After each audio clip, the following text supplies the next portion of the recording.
The gratitude of callers is not a currency. Commander Eva Rostova stood on the bridge of the Terran fleet ship Archimedes. Her vessel was a testament to human persistence, a needle of polished void steel aimed at the heart of a legal fiction. Outside, the gas giant Amaranth floated like a bruised plum in the cosmos. Below it, cradled in its immense gravity well, lay the real prize, the Tenebrous Cradle, a network of fledgling colonies under the thumb of the Cathar Collective. The stakes were simple and absolute. Billions of lives shackled not by chains, but by ink and algorithm, awaited a verdict they couldn't appeal. A public inquiry broadcast across the sector was their only chance. The air on the bridge hummed with controlled tension, a symphony of quiet data streams and recycled oxygen. Rostova watched the main display where Cathar orbital platforms glinted with sanctimonious light.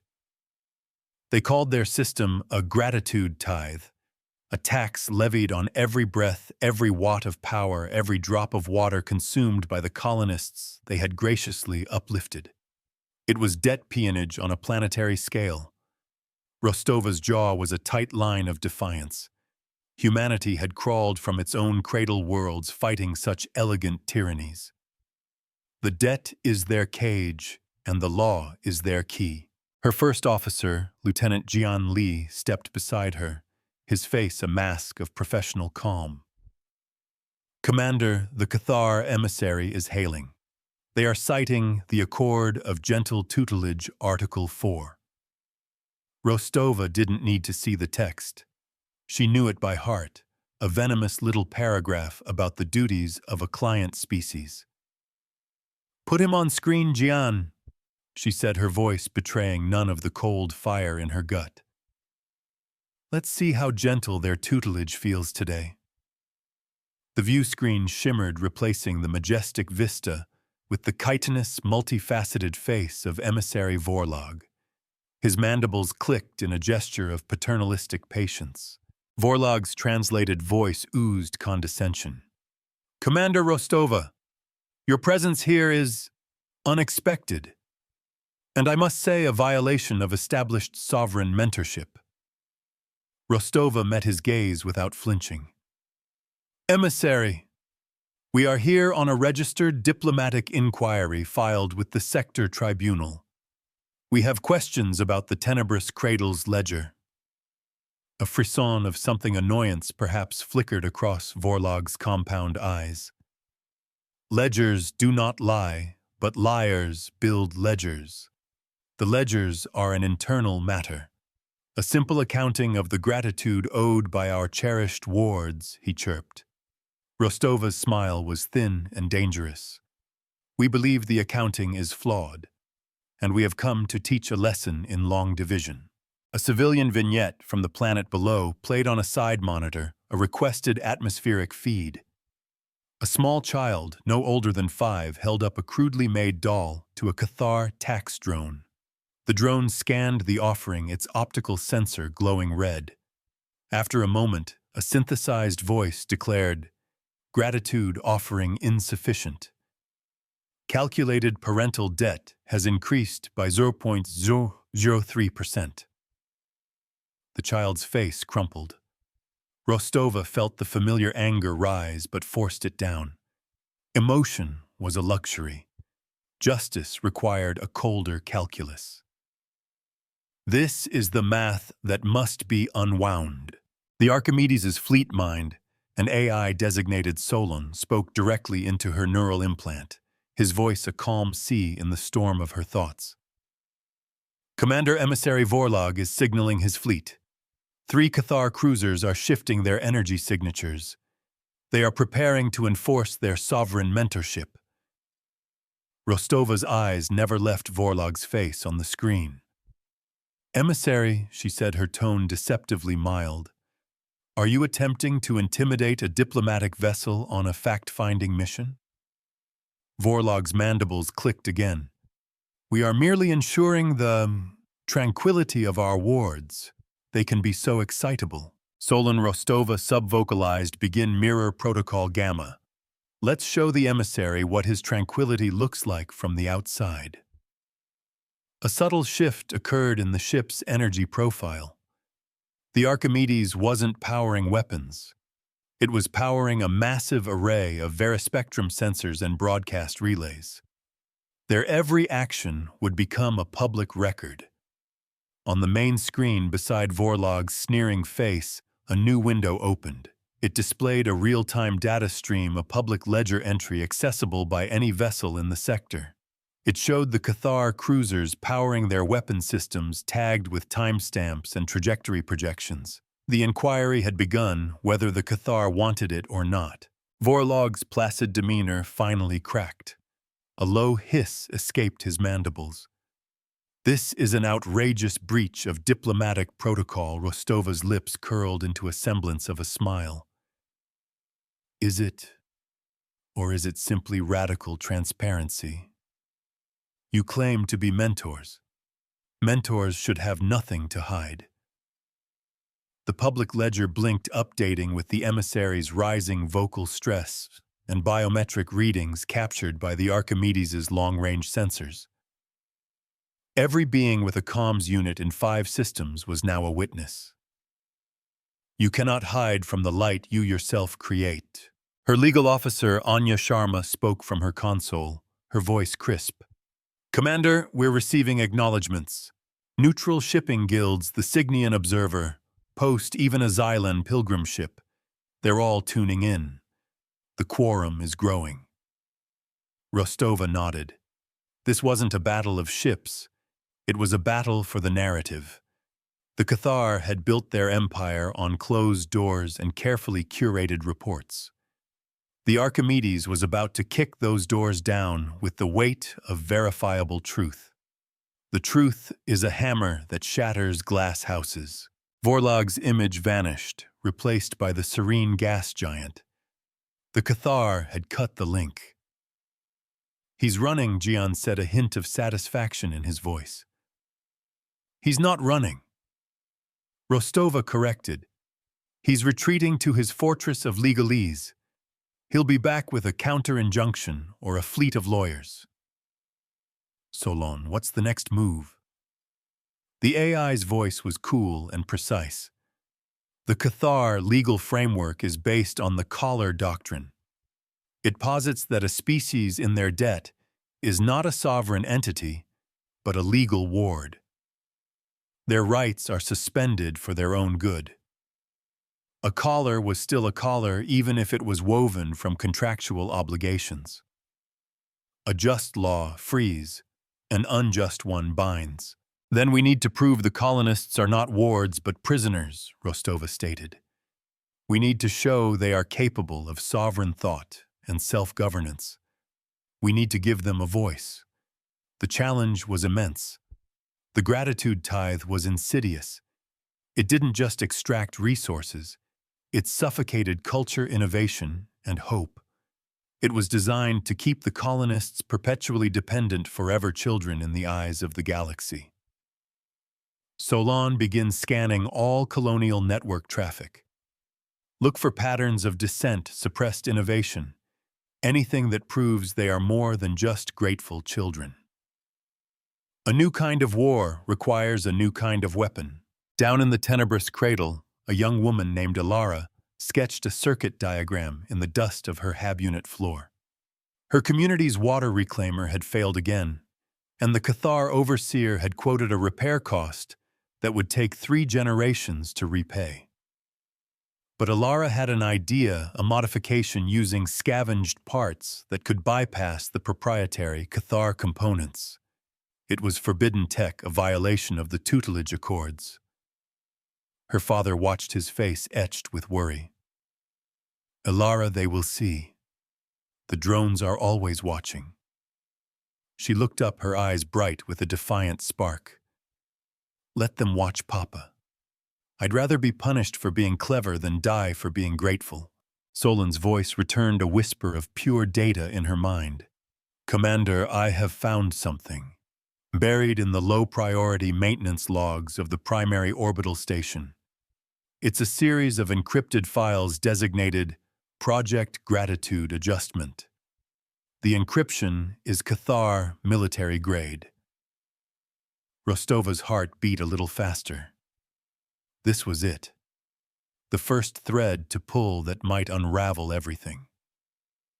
Can you crack it, Solon? The encryption is formidable. It would take centuries with conventional methods. A painful truth is worth the pain of finding it. However, I have detected a vulnerability. The Cathar use a quantum key system tied to their fleet's central command. If we can get close enough to one of their cruisers. It's a trap, Gian stated flatly, looking at the tactical display. They want us to make an aggressive move. Give them an excuse to open fire. Rostova agreed. They're trying to bait us out of the legal arena and into a shooting war they know they can win.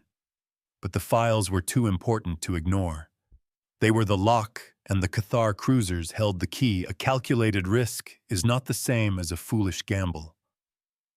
We won't engage them with weapons. Rostova declared a plan forming in her mind. We will engage them with mathematics. Solon, what is the precise energy frequency of their communication and sensor arrays? Their systems operate on a phased tachyon frequency commander. Highly efficient, but with a predictable resonance cascade if overloaded with a targeted data-dense signal. Rostova allowed herself a grim smile. Prepare a data packet. Not a virus, not a weapon. A receipt. A complete, unassailable public record of every tithe payment we have on record from the Tenebrous Cradle, cross-referenced with galactic market values for the goods and services rendered. Anya Sharma looked up from her console, her eyes wide. Commander, that's terabytes of data. Sending it all at once. Exactly, Rostova finished. We're going to give them an audit. A very, very public audit. The ledger is mightier than the sword. The Archimedes began to move a slow, deliberate drift towards the nearest Cathar cruiser, the Pious Sanction. The Cathar ship held its position, its weapon ports glowing with contained energy, a predator waiting for the slightest provocation.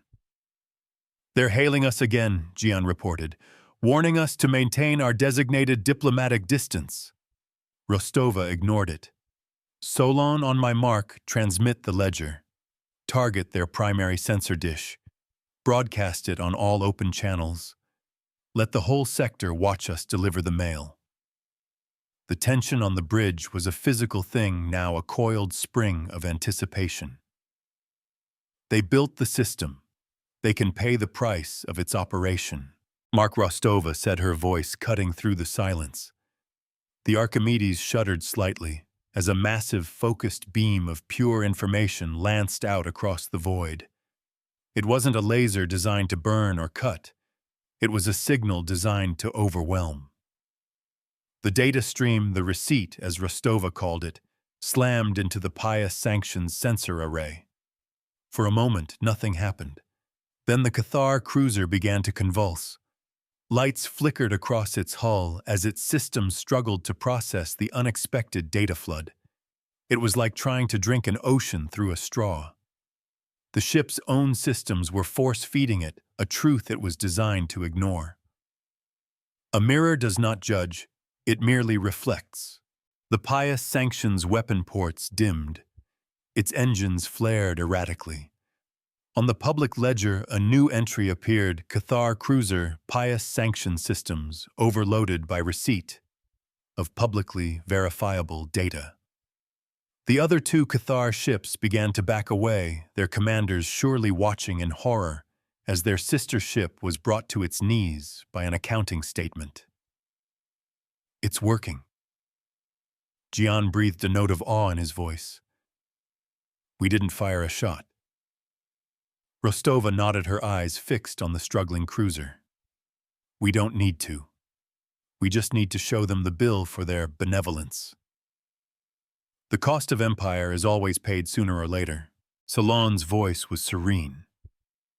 Commander, the data flood has created a temporary vulnerability in the Pious Sanctions network. I have bypassed their local firewalls. I can now access the Project Gratitude Adjustment files. The first mystery was about to be revealed. Download it, Solon, every last byte, and display the file directory on the main screen for all our witnesses to see. The public ledger updated again, showing the file transfer in progress. It was a digital search warrant executed in full view of the Galactic community. The Cathar had wanted to play by the rules. Rostova was simply ensuring they played with a full deck face up. You cannot claim the deck is stacked when you are forced to deal in the open. On the surface, Ilara managed to get the water reclaimer working. A small crowd of colonists gathered around, watching the steady drip of clean water, with a reverence usually reserved for religious icons. The local Cathar overseer drone floated nearby, its optical sensor glowing ominously. But it didn't intervene. It seemed confused. Its connection to the orbital network was a mess of corrupted data and error messages. For the first time in years, the drone was silent. A small victory, but a victory nonetheless. It is the small cracks that bring down Dane. The decrypted files began to scroll across the Archimedes' main view screen. It wasn't a plan for economic exploitation. It was a plan for biological and psychological subjugation. Project Gratitude Adjustment was a program to introduce subtle neuroinhibitors into the colonial water supply.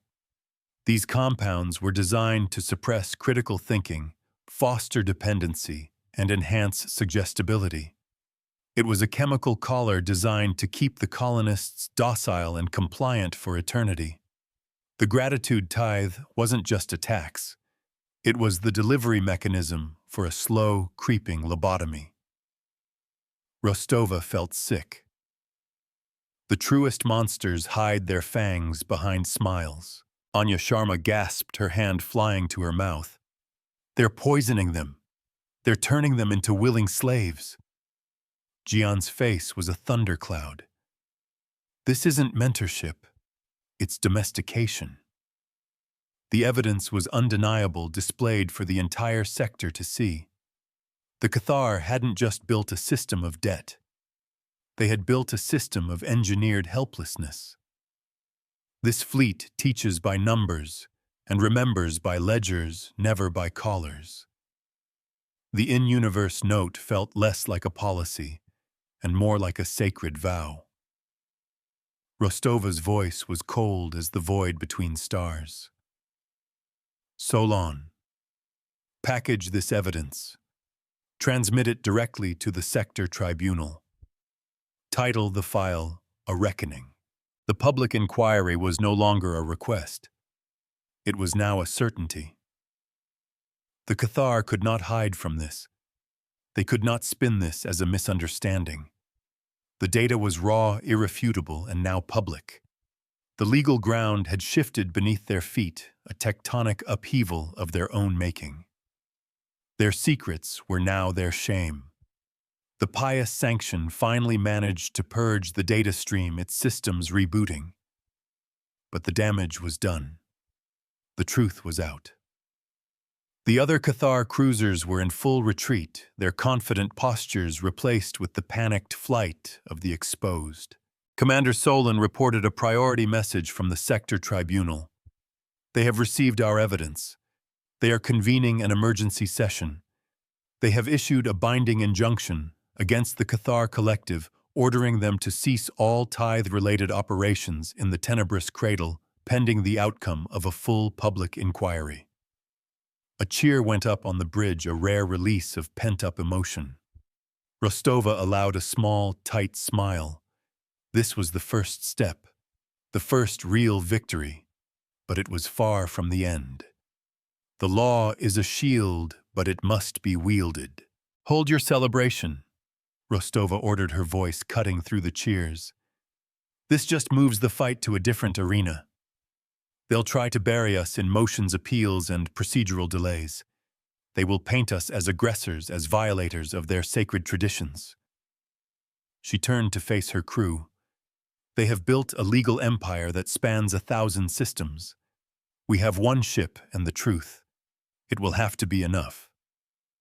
Her gaze drifted to the image of the Tenebrous Cradle where billions of people were for the first time in generations breathing air that wasn't immediately taxed.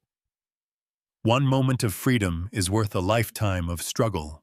On Amarant's moon, a grizzled prospector named Ben watched the public ledger on his rusty comms panel. He'd seen empires rise and fall, heard 1,000 promises of liberation. Most were just a prelude to a new master. But this felt different. He watched the human ship, the Archimedes, hold its ground against 3 Cathar cruisers using nothing but data. "Well, I'll be," he muttered to his cybernetic cat. They brought a spreadsheet to a gunfight. And it's working. He keyed in a message to a secure channel, a network of other independent operators in the sector. "Keep an eye on the Terrans. They might be the real thing." The deeds of the just echo in the halls of the forgotten. Anya Sharma was already at work, her fingers flying across her console. Commander Vorlog is already filing. A dozen motions. A demand for a change of venue. Accusations of data, piracy, diplomatic espionage, military provocation.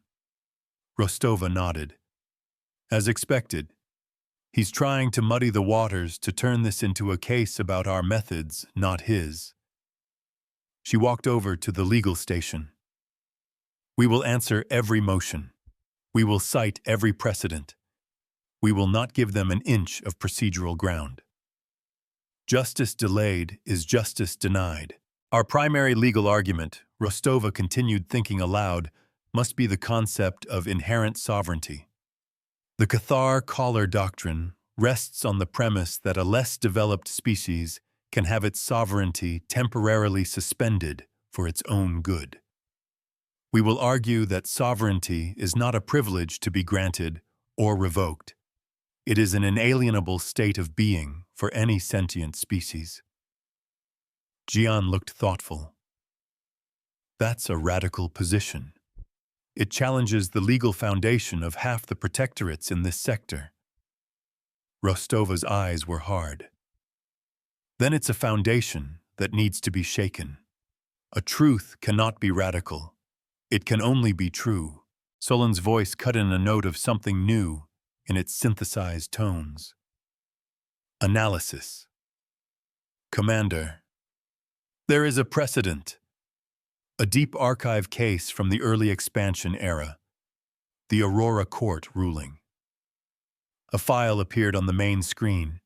It detailed a case where a non-corporeal energy-based life form was declared a legal ward by a mining guild that wanted to harvest its nebula.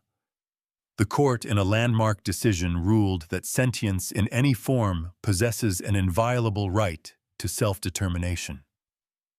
The case had been buried for centuries, deemed too disruptive to the established order. Finding the right law is like finding the right key. "That's it," Anya said.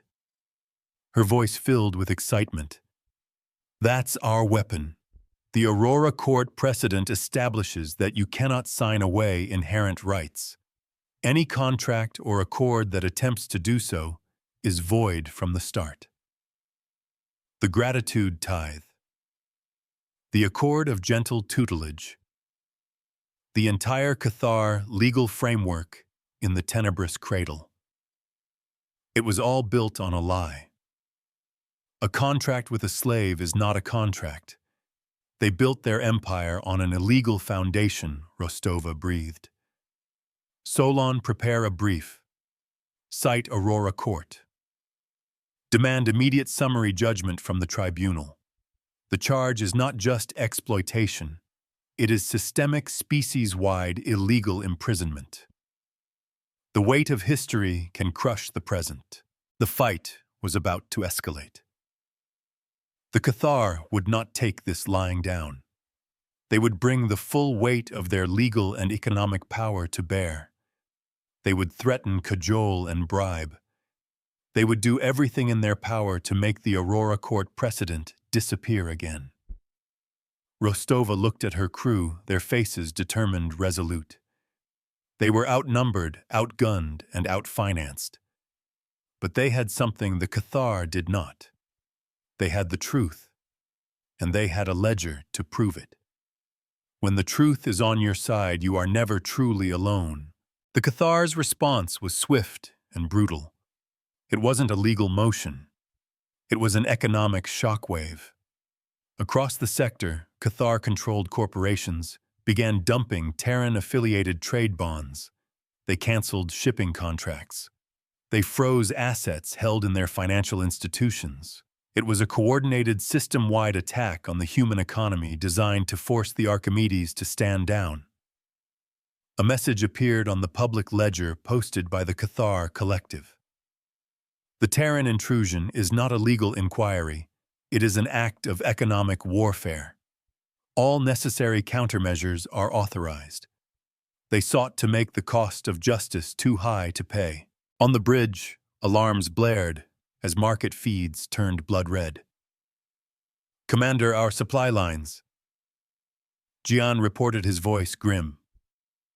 "3 of our primary logistics contractors have just invoked force majeure clauses, citing Cathar pressure.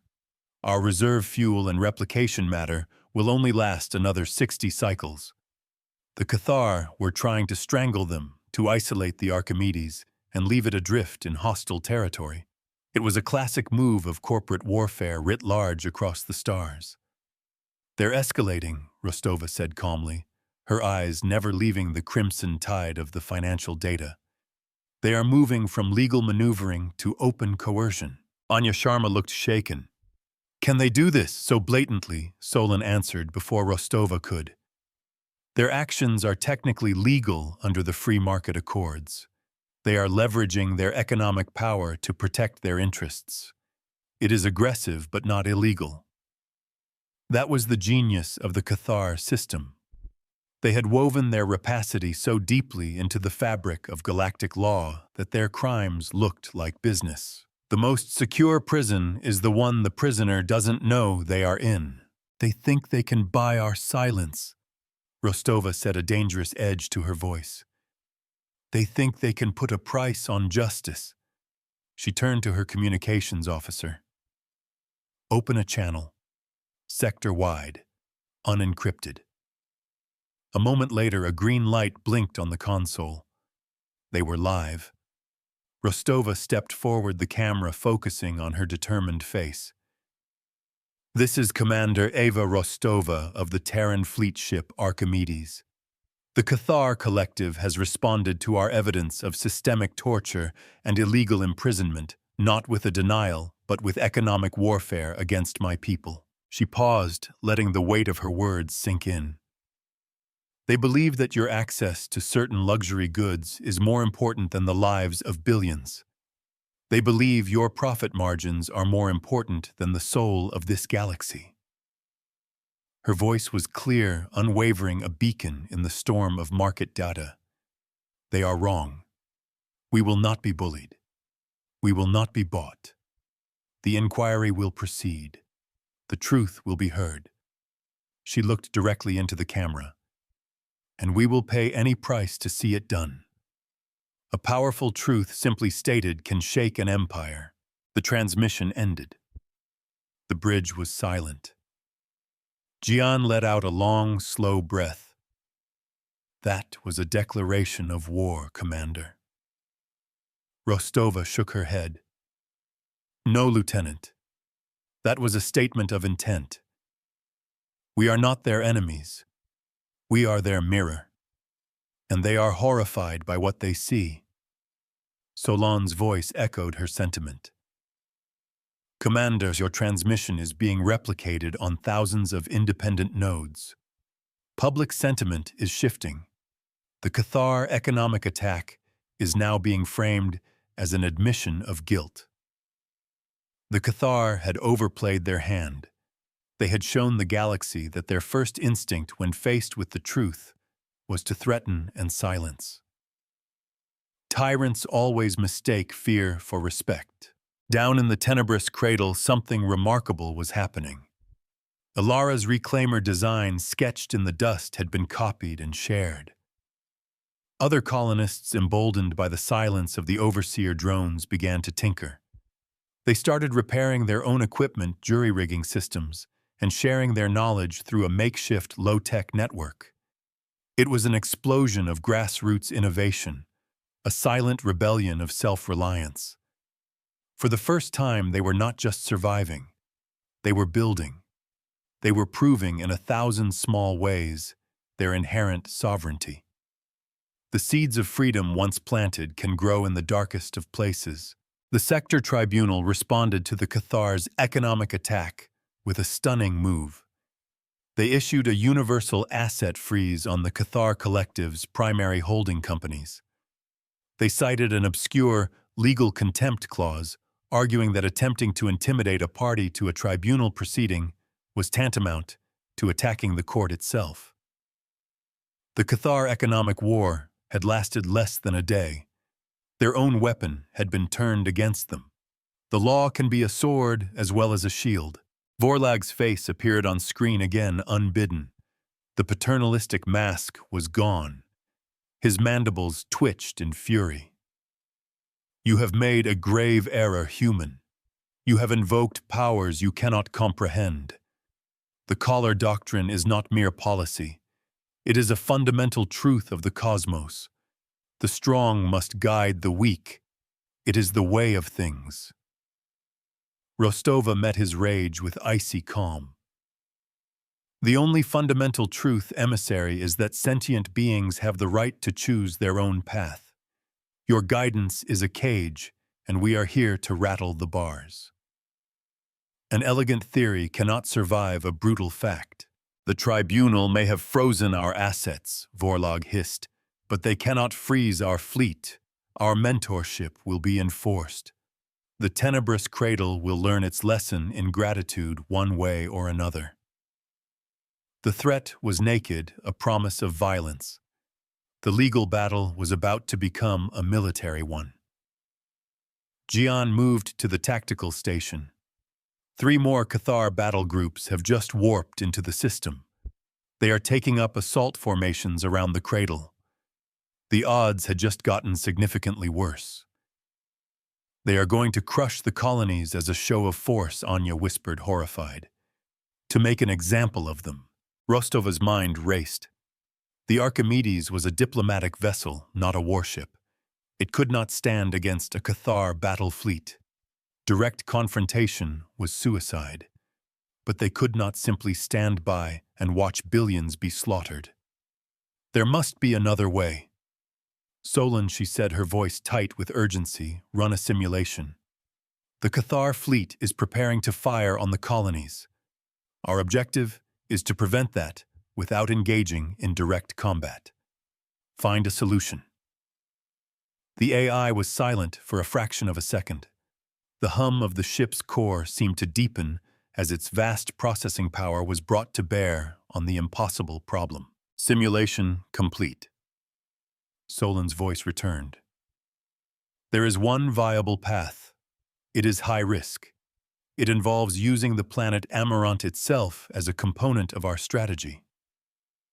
Rostova listened intently as the AI outlined the plan. It was audacious, bordering on insane. It involved precise maneuvering, complex energy manipulation, and a deep understanding of both gravitational physics and Cathar psychology. It was a plan that could only have been conceived by a machine, but it would require a human's touch to execute. A desperate gambit for a desperate hour. Do it, Rostova said without hesitation. The Archimedes changed course, moving not towards the Cathar fleet, but into a low orbit around the gas giant Amarant. The Cathar commanders watched confused. The human ship seemed to be fleeing. On the public ledger, a new entry appeared posted by the Cathar command. The Terran vessel Archimedes has chosen cowardice. Let this be a lesson to all who would challenge the natural order. They saw it as a retreat. They were wrong. They had mistaken a strategic repositioning for a surrender. As the Archimedes descended into Amarant's turbulent upper atmosphere, it began to deploy a series of specialized probes. These were not weapons. They were resonance emitters designed to interact with the planet's massive magnetic field. The probes are in position, Gian confirmed, his knuckles white as he gripped his console. Solon is synchronizing their frequencies. Rostova watched the main screen where the Cathar fleet was beginning its final approach to the Tenebrous Cradle. The first volley would fire in minutes. Now Solon, she commanded. Turn the mirror on. The emitters activated. They didn't fire a beam or launch a projectile. They sent a carefully tuned pulse of energy into Amarant's magnetosphere. The gas giant, a colossal ball of metallic hydrogen and swirling storms, responded. Its magnetic field, one of the most powerful in the sector, began to fluctuate in a controlled, directed pattern. The Archimedes was using an entire planet as a massive signal amplifier, and the signal it was sending was a perfect amplified reflection of the Cathar fleet's own energy signatures. A mirror reflects not what you wish to be, but what you are. To the Cathar fleet's sensors, it looked as though a second identical fleet had just appeared out of nowhere, emerging from the shadow of the gas giant. Their tactical displays were flooded with ghost signals, perfect duplicates of their own ships. Their targeting systems went haywire, unable to distinguish between friend and foe, between the real ships and their planetary-scale echoes. The Cathar fleet poised to strike was suddenly paralyzed by confusion. Their own strength had been turned against them. Their own image had become their enemy. The unexpected answer is often the most elegant. It's chaos on their command channels, Gian reported, a grin spreading across his face. They think they've been ambushed. They're firing on their own echoes. On the tactical display, Cathar energy beams lanced out, striking empty space where their sensors told them an enemy vessel should be. The carefully coordinated assault had devolved into a panicked circular firing squad. Vorlog's furious voice could be heard screaming over the open channels, demanding answers his officers could not provide. He was a commander blinded by his own reflection. A leader who cannot trust his own eyes cannot lead. Rostova watched the spectacle with grim satisfaction. She had won the battle without firing a shot, using her enemy's own power against them. She had enforced a peace not through violence but through physics. Solon, she said, record everything. Tag it as evidence for the tribunal. Add it to the ledger. The public ledger updated in real time, showing the Cathar fleet firing on phantom targets, a self-inflicted wound broadcast for the galaxy to see. This was more than just a military blunder. It was a humiliation.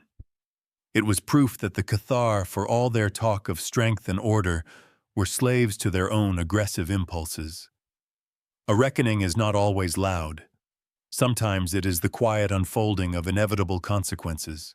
The Cathar fleet, battered by its own confusion and unable to land a single blow on its intended target, finally broke. Ships began to disengage, warping out of the system in a disorderly retreat. They had come to make an example of the Tenebrous Cradle. Instead, an example had been made of them.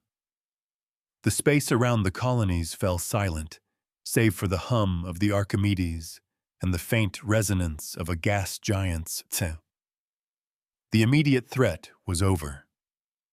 But the war for the soul of the law was just beginning. The battle is won, but the war endures. A message arrived from the sector tribunal. It was brief and to the point. Full public inquiry convened. Cathar Collective's presence is compelled. Terran delegation's opening statement is scheduled for 0800 Standard Time. Rostova looked at her chronometer. They had less than 12 hours to prepare for the legal fight of their lives. She turned to Anya. The Aurora Court precedent is our foundation, but we need more. We need to show the tribunal not just that the Cathar are wrong, but that their entire philosophy is a threat to galactic stability. Anya nodded, already calling up legal databases. We need to turn their collar doctrine into a pariah concept, something no respectable species would ever endorse.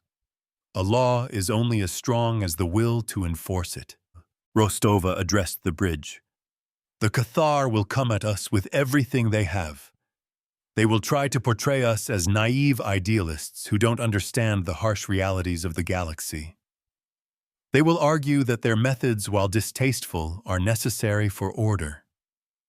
She paced the length of the command deck. Our job is to prove that their order is a prison, that their stability is the stillness of a graveyard. We will not be arguing points of law. We will be arguing for the future. Her crew watched her, their exhaustion replaced by a renewed sense of purpose. They were no longer just a diplomatic crew. They were advocates for the voiceless. A single voice of truth can outweigh a chorus of lies. As they prepared, Solon continued its analysis of the Cathar network, sifting through the data recovered from the pious sanction. A new file hidden within the subroutines of the neuroinhibitor program caught its attention. It was a projection, a simulation of the Tenebrous Cradle 50 years into the future. In the simulation, the colonists were docile, productive, and utterly without ambition or creativity. Their birth rates were controlled. Their art was non-existent. They were a perfect, frictionless workforce. But there was another phase to the plan. Once the cradle was fully pacified, the Cathar intended to sell the entire population and the system they inhabited to a race of silicon-based life forms known for using biological beings as organic processing nodes for their vast computational networks. The depth of greed is a bottomless ocean. It wasn't just about control. It was about creating a product. The Cathar were not mentors. They were farmers raising a crop of sentient beings for slaughter. Solon presented the information to Rostova, without comment, the cold, hard data, a testament to a horror beyond simple malice. It was the logic of the abattoir. Rostova felt a chill that had nothing to do with the ship's life support. This changed everything. The charge was no longer illegal imprisonment. It was attempted, premeditated, species-wide murder for profit. Anya Rostova said, her voice dangerously quiet. We have a new exhibit for the prosecution. The truth, once revealed, cannot be unseen. The stage was set for a confrontation that would define an era. The Archimedes held the proof, the Cathar held the power, and the galaxy held its breath. Rostova stood on the precipice of a momentous choice. She could present this new evidence, a move that would surely lead to the utter annihilation of the Cathar collective as a political entity. Or she could hold it back, using it as leverage to force a settlement that would free the colonists, but leave the Cathar system intact, perhaps to prey on others. Her human morality screamed for retribution. But Solon's cold calculus would remind her that the goal was justice, not vengeance. The path forward was a razor's edge. A just victory is not measured in the ruin of your enemy, but in the restoration of your values. Rostova faced her command crew, the holographic display of the Cathar's genocidal business plan casting a sickly green glow upon their faces. The air on the bridge was thick with a new kind of silence, the quiet that follows a revelation, so monstrous it steals the breath. Jian's hands were clenched into white-knuckled fists. Anya Sharma stared at the data, her legal mind grappling with a crime for which there was no adequate name. The premeditated commodification of an entire species was a sin beyond the scope of any legal text she knew. It was the endpoint of the Cathar philosophy, the final brutal calculation of their ledger. A system built on debt will always end in foreclosure. We present this, Jian said, his voice a low growl. We show this to the tribunal, and they won't just be censured. They'll be dismantled. Their charter will be revoked. Their worlds will be interdicted. He was right. The evidence was an executioner's warrant. It would mean the end of the Cathar collective as a galactic power. It was a total victory. But Rostova felt a knot of unease in her stomach. "And what happens then, Lieutenant?" she asked, her voice soft. "A power vacuum. A dozen scavenger species picking at the bones of their empire. Chaos war, and a new set of masters for the species they've already collared. Is that justice, or is it just a different kind of violence? The cure must not be worse than the disease." Solon's voice entered her mind, calm and logical as ever. "Commander, the data is conclusive. Presenting it is the most direct path to achieving our primary objective, the liberation of the Tenebrous Cradle. The ancillary consequences, while unfortunate, are not within our mission parameters. The AI's calculus was flawless, and it was precisely that flawlessness that troubled her. Our mission is not just to free one system, Solon. It's to challenge the very idea that sentient beings can be listed as assets on a balance sheet." She turned to Anya. "We are not here to burn their house down.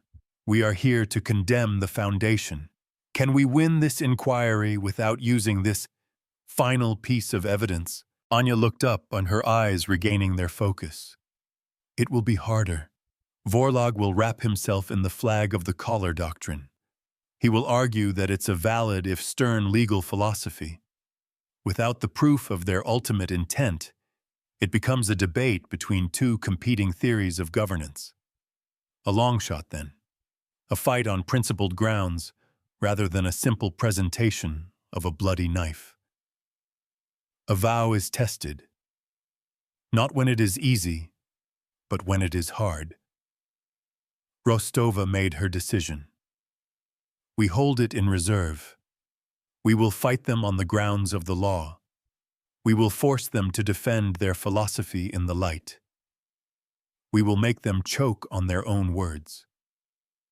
She looked at the image of the Cathar fleet in disarray. "We mirrored their fleet. Now we will mirror their logic. Let the galaxy see the ugliness of their own reflection." In the Tenebrous Cradle, Ilara stood before a council of her peers. The Cathar overseers were still largely offline, their network crippled by the Archimedes' data assault. In the power vacuum, a new order was emerging. Ilara, the girl who fixed a water reclaimer, was now helping to organize a provisional government. "The Terrans have bought us time," she said, her voice ringing with newfound confidence. "But we must use it. We must show the galaxy we are not children who need a guiding hand. We are a people ready to govern ourselves." For the first time in centuries, the colonists were not counting their debts. They were counting their votes. Hope is the only currency that grows when it is spent. The virtual court of the sector tribunal materialized around the Archimedes' bridge. It was a vast, shimmering space of silver light and impartial data streams. 3 adjudicators, beings of immense age and diverse biology, sat upon a raised dais. One was a crystalline entity that communicated in pure mathematics. One was a silicon-based life form from a high-gravity world. The third was a gas-based being contained in a shimmering magnetic field. This was a court of deep time and cosmic law. Below them, 2 platforms solidified. On one, Rostova and her legal team. On the other, emissary Vorlog and his coterie of chitinous lawyers. Vorlog's mandibles were set in a sneer of contemptuous confidence. He believed the law was his shield, not his judge. The chief adjudicator, the crystalline being, spoke in a voice of synthesized harmonics that translated directly into their minds. "This inquiry is convened. The Terran vessel Archimedes has presented a charge of systemic illegal imprisonment against the Cathar Collective. The Cathar Collective has countered with charges of diplomatic malfeasance and military aggression. We will hear the Terran opening statement now." Rostova stepped forward. Her uniform was crisp, her face serene. She was not a warrior here, but an advocate. "Adjudicators, we are here today because a word has been twisted. The word is gratitude. The Cathar Collective has built an empire on the weaponization of this word. They have turned a noble emotion into a shackle. They have created a system where a species is born into a debt. They can never repay a debt for the simple act of existing. She gestured towards the void, where the Tenebrous Cradle lay hidden. We have presented evidence that this system is maintained through the suppression of technology, the stifling of culture, and the chemical retardation of a population's development. But today, we will not argue the facts of the evidence. We will argue the foundation of the law itself. Her eyes met Vorlog's. We are here to put the collar doctrine on trial. We will prove that it is not a tool of mentorship, but a tool of predation. We will prove that the only gratitude it inspires is the gratitude a prisoner feels for a slightly larger cage. A law that creates a prison is not a law. It is an abomination. Vorlog stepped forward for his opening statement, his voice dripping with condescension. Adjudicators, the Terrans are a young species. They are full of a fiery, naive passion, and they see injustice in every shadow because they lack the perspective of ages. They look at our relationship with our wards and see chains. We see the steadying hand of a parent guiding a child across a treacherous road. He swept a manipulator arm towards Rostova. They call our guidance a prison. Is it a prison to prevent a child from running into the path of a speeding starship? Is it a prison to ensure a fledgling culture does not collapse under the weight of technologies it cannot comprehend? The most persuasive lies are wrapped in a kernel of truth. The collar doctrine is not predation. Vorlog continued, his voice resonating with manufactured sincerity. It is a sacred trust, a burden we accept for the good of the galaxy. The Terrans in their haste have violated our sovereignty, crippled our fleet with a reckless data attack, and threatened the very stability of this sector. They offer a chaotic, dangerous freedom. We offer a safe, structured path to maturity. We ask the court to dismiss their frivolous claims and to censure them for their reckless vigilantism. He finished, and a murmur went through the assembled virtual gallery of witnesses. He was good. He had framed the Cathar not as villains, but as stern, misunderstood guardians of civilization. He had built a wall of reason around a heart of rot. Anya Sharma leaned towards Rostova. He's brilliant. He's turning our intervention into the crime. Rostova nodded slowly. I know. But his entire argument rests on a single premise that the colonists are children. Her eyes narrowed. It's time to show the court that the children have grown up. She signaled to her console. We call our first witness. A new window opened in the virtual space. It showed the live feed from the Tenebrous Cradle. It showed Alara standing before the Provisional Council. It showed a community organizing itself, debating policy, allocating resources. It showed a people governing themselves not with the perfect, sterile efficiency of the Cathar, but with the messy, vibrant, chaotic energy of a true democracy. A single image of freedom is more powerful than 1,000 words of tyranny. Rostova's voice cut through the stunned silence of the court. Does this look like a nursery emissary? Does this look like a people who need your chemical leashes and your crushing debt? It looks to me like a people claiming their inherent sovereignty, a right that your collar doctrine claims does not exist. Vorlog's mandibles clicked in irritation. A parlor trick, a temporary charade of competence. They are playing with fire. They will fail, and we will be there to pick up the pieces. But the damage was done. The adjudicators had seen. The galaxy had seen. The lie of the helpless ward was beginning to crack. A crack in the mask reveals the monster beneath. The trial continued for days. Anya Sharma was a master of legal detail, citing the Aurora court precedent and weaving a tight web of logic around Vorlog's arguments. She proved that the gratitude tithe violated dozens of galactic trade laws, that its terms were mathematically impossible to fulfill. She brought expert witnesses, xenoeconomists and sociologists, who testified that the Cathar system was not a mentorship, but a carefully designed poverty trap. With every piece of evidence, another brick was pulled from Vorlog's wall of reason. Justice is a slow, grinding mill, but it grinds exceedingly fine. But Vorlog was a formidable opponent. He brought his own witnesses, client species, who testified that the Cathar's guidance had saved them from extinction. He presented records of failed civilizations of species that had destroyed themselves with technology they weren't ready for. He painted a picture of a galaxy full of horrors, with the Cathar as the thin, chitinous line holding back the chaos. The Terrans offer you a beautiful lie, he declared to the court. The lie of absolute, unconditional freedom. But freedom without wisdom is a death sentence. We offer a harder path, but a safer one. We offer survival. He was selling fear, the oldest and most reliable of political commodities. The turning point came when Rostova decided to call Vorlog himself to the stand. It was a risky move, a direct confrontation. Her team advised against it. But Rostova knew she had to break through his sanctimonious facade. She had to mirror his logic back at him until it shattered. Vorlog took the stand with an air of amused arrogance. He was the master of this arena. Rostova began her questioning, her tone respectful, almost academic. She asked him about the philosophy of the collar doctrine.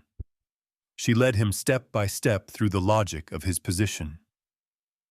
So you believe a species can, for its own good, have its fundamental rights suspended? Temporarily, yes. It is a necessary measure of stewardship. And who decides when that temporary period is over? We, the mentors, decide. When they have demonstrated sufficient maturity. A ruler who decides when his rule is over is not a ruler. He is a dictator. But the evidence shows, Rostova continued, her voice hardening slightly, that your methods, the neuroinhibitors, the debt structure are designed to prevent the colonists from ever reaching that maturity. You are not preparing them for graduation. You are engineering a perpetual childhood. Vorlog's mandibles flared. We are ensuring they do not stumble. The path to maturity is long. A helping hand is sometimes required to squeeze out undesirable traits, to squeeze out dissent, to squeeze out ambition, to squeeze out the very spark of self-determination that the Aurora Court precedent defines as the core of sentience. The cage was not an accident. It was a design. Rostova paused, letting the silence hang in the court. Then she moved in for the final thrust. Let us take your logic to its conclusion, emissary. If a species is a resource to be managed for its own good, and if that management requires the suppression of their will, then what is the ultimate purpose of this resource? What is the final entry on your ledger for the people of the Tenebrous Cradle? Vorlog hesitated. It was a trap, and he knew it. But his own arrogance was a cage he had built for himself. He could not back down. He could not admit his philosophy was flawed. The ultimate purpose, he said, his voice ringing with a chilling certainty, is to create a stable, productive, and harmonious component of the galactic order. A component that contributes its unique qualities to the whole as directed by a wiser, more experienced hand. Rostova's voice was now cold as the void. A component to be used, a resource to be allocated, an asset to be liquidated if a profitable opportunity arises. She did not need to show the file. She had made him speak its truth. She had mirrored his soul. In that moment, everyone in the court, the adjudicators, the gallery, the millions watching across the sector, saw the abattoir hiding behind the schoolhouse. They saw the final horrifying destination of the Collar Doctrine's path. The logic of tyranny followed to its end always leads to the grave. Vorlog was silent. He had been so thoroughly beaten with his own philosophy that there was nothing left to say. His arrogance had curdled into the ash of public humiliation. Rostova turned to the adjudicators. "We rest our case." The crystalline adjudicator's voice filled their minds. "The court will now deliberate. A verdict will be rendered within one cycle." The virtual courtroom dissolved, leaving the bridge crew of the Archimedes in the quiet hum of their own ship. They had done it. They had won the argument. But the verdict was still to come. The hardest weight is the one between the swing of the axe and the fall of the tree. The cycle passed in a state of suspended animation. No one spoke much. They had played their hand. Now they could only wait for the cards to fall. A new civilian vignette appeared on a side screen unbidden. It was from the prospector Ben's Moon. He was sitting with his cybernetic cat, watching a public feed. He raised a glass of synthetic whiskey to the screen. "To the damn humans," he rasped. "They didn't come with guns. They came with lawyers and a mirror. Across the sector, 1 billion beings waited. They were all witnesses now. They were all part of the jury. This was a verdict on the soul of the galaxy." The court reconvened. The 3 adjudicators appeared on their dais. The air was thick with anticipation. The crystalline being spoke its voice devoid of emotion, yet carrying the weight of cosmic law. "We have reached a verdict. On the charge of military aggression brought by the Cathar, we find the Terran vessel Archimedes not guilty. Its actions were a proportional response to an illegal threat executed with a remarkable and commendable commitment to non-lethal methods." A wave of relief washed over the bridge. On the charge of diplomatic malfeasance, we find the Archimedes not guilty. Its methods of inquiry, while unorthodox, were a necessary response to a system of deliberate obfuscation. The adjudicator paused. On the primary charge of systemic illegal imprisonment brought by the Terrans, we find the Cathar Collective guilty. A collective gasp went through the gallery. The evidence is clear. The system known as the gratitude tithe is a mechanism of perpetual servitude. The philosophy known as the Collar Doctrine is hereby declared a violation of the fundamental rights of sentient beings, as established by the Aurora Court precedent. It is an illegal and predatory ideology. The law had finally given the crime its true name, but the verdict was not the end. Now came the sentence. Rostova held her breath. "The sentence of this court is not punitive but restorative," the adjudicator declared. "It is not our place to destroy, but to repair." The human bridge crew exchanged glances. This was the razor's edge. Therefore, the following judgment is rendered and locked into the public galactic ledger. 1. The Collar Doctrine is hereby outlawed. Any treaty or contract based on its principles is declared null and void effective immediately. That was the precedent lock. A cheer erupted on the bridge. Anya Sharma was openly weeping. 2. The Cathar Collective will immediately cease all operations within the Tenebrous Cradle. The sovereignty of the colonial government is recognized and will be protected by this tribunal. Ilara's face, watching from the cradle, was a portrait of stunned, joyous disbelief. 3A. Full and complete accounting of the gratitude tithe is to be conducted by a neutral third party. Every credit, every resource, every man-hour extorted from the Tenebrous Cradle is to be calculated. The adjudicator's voice grew hard. And it is to be paid back, with interest. This was the mirror justice. This was the returned cost. The ledger, once a tool of oppression, was now a tool of reparation. The Cathar Collective's primary trade privileges are hereby suspended, the voice continued. All tariffs and fees generated from their interstellar commerce will be garnished and paid directly into a restitution fund for the Tenebrous Cradle and any other species that comes forward with a legitimate claim under this new precedent. This garnishment will continue until the debt is paid in full. It was a stunning sentence. The Cathar were not being destroyed. They were being put to work, their vast economic engine now harnessed to rebuild what they had spent centuries tearing down. Their own system of debt had been mirrored back upon them. A debt of justice is the only debt that truly matters. The cost of victory was real. The brief economic war had left scars on the Terran economy. Rostova knew that half the protectorates in the sector built on similar, if less extreme, legal fictions now saw humanity as a dangerous, destabilizing force. The Archimedes had won the battle for the law, but it had isolated them politically. A just cause does not always make you popular.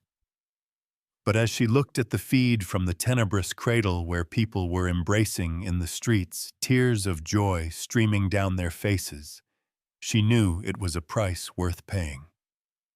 1 billion lives freed is a priceless victory. The virtual court faded. The Cathar platform was empty. Vorlog had vanished, a disgraced footnote in the history he had tried to write.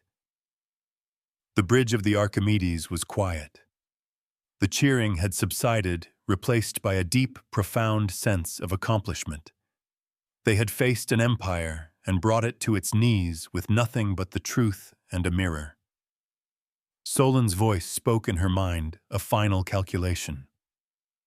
Commander, the probability of this outcome was 17.4%. Your strategy was suboptimal from a purely tactical perspective, but it appears correct. Rostova smiled. Some things were beyond calculus. She looked at the main view screen. A new entry glowed on the Galactic public ledger, its light seeming to warm the cold bridge. It was the tribunal's final judgment, locked and immutable, a new star of legal precedent in the long night of the cosmos. The mirror arrays of the ship, which had reflected a fleet and a philosophy, slowly cooled their great work done. Justice is not a destination. It is a process. It is the slow, painstaking work of holding a mirror up to power and forcing it to see itself. It is not about vengeance or destruction. It is about repair. It is about balancing the ledger not with blood but with truth. And sometimes the most powerful weapon in the universe is a simple, unyielding demand that the bill for a crime finally be paid in full. The collar doctrine is abolished.